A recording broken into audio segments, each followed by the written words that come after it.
ડભોઈથી કાયાવરોહણ અને કરજણને જોડતો જે રાજ્ય ધોરીમાર્ગ છે તે બિસ્માર હાલતમાં હતો. હવે તેને રીસર્ફેસિંગ કરવા માટે 22 કરોડના ખર્ચે તેનું ખાતમુહૂર્ત કરવામાં આવ્યું. છેલ્લા ઘણા સમયથી ડભોઈથી કાયાવરોહણ અને કરજણ રોડ ઉપર વાહન વ્યવહાર કરતા લોકોની માંગ હતી કે આ રોડ બિસ્માર હાલત હતી. વાહન વ્યવહારને અસર થઈ હતી, જે માર્ગની મજબૂતીકરણ કરવા 22 કરોડની મંજૂરી મળતા આજે ધારાસભ્ય શૈલેષભાઈ મહેતાના વરદ હસ્તે ખાતમુહૂર્ત કરવામાં આવ્યું. આ પ્રસંગે જિલ્લા પંચાયત ઉપપ્રમુખ વકીલ અશ્વિનભાઈ પટેલ, શશિકાંતભાઈ પટેલ, ભાવેશ પટેલ નડ્ડા, નગરપાલિકા પ્રમુખ બિરેન શાહ સહિત આગેવાનો અને નગરજનો ઉપસ્થિત રહ્યા હતા. તો આ પ્રસંગે ડભોઈ આરએનબી વિભાગ અધિકારી એડી જોશી સહિત અધિકારીઓ હાજર રહ્યા હતા. જનતા પક્ષનું સૂત્ર સૌનો સાથ સૌનો વિકાસ એ ન્યાય છેલ્લા 6 વર્ષમાં ગર્ભાવતી ડભોઈ વિધાનસભામાં અનેક કામો થયા છે.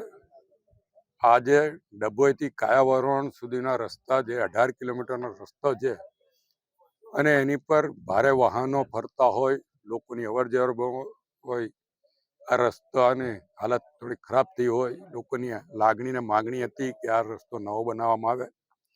સરકાર દ્વારા 22 કરોડ રૂપિયાનું ટેન્ડર મંજૂર કરવામાં આવ્યું છે અને 3 કરોડ રૂપિયા ઘરનાળાઓ માટે પણ મંજૂર કરવામાં આવ્યા છે. કુલ તો 33 કરોડ રૂપિયા જેવી માતબર રકમ આ રસ્તા બનાવવા માટે ફાળવવામાં આવી છે.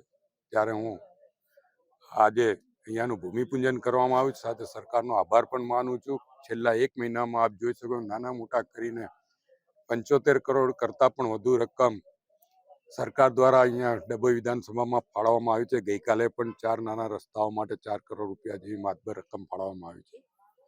સરકાર દ્વારા ગર્ભાવતી ડભોઈ તરફ વિશેષ પ્રેમ રાખીને જે રીતે કરોડો રૂપિયા અહીંયા ફાળવવામાં આવ્યા છે અને સમગ્ર ગુજરાતના વિકાસમાં ગર્ભાવતીનો વિકાસ પણ ખૂબ ઝડપભેર આગળ વધી રહ્યો છે, ત્યારે એમાં ભંડોળ ફાળવવા માટે સરકારના મુખ્યમંત્રી શ્રી ભૂપેન્દ્રભાઈ પટેલનો ખૂબ ખૂબ દિલથી આભાર માનું છું. અને થરવાસા, બીપુરા, મંડાળા, કાયાવરોહણ, પારિકા એ તમામ ગામના લોકો જેના રસ્તો ઉપયોગી થવાનો છે, તમામને અભિનંદન આપું છું, શુભેચ્છા.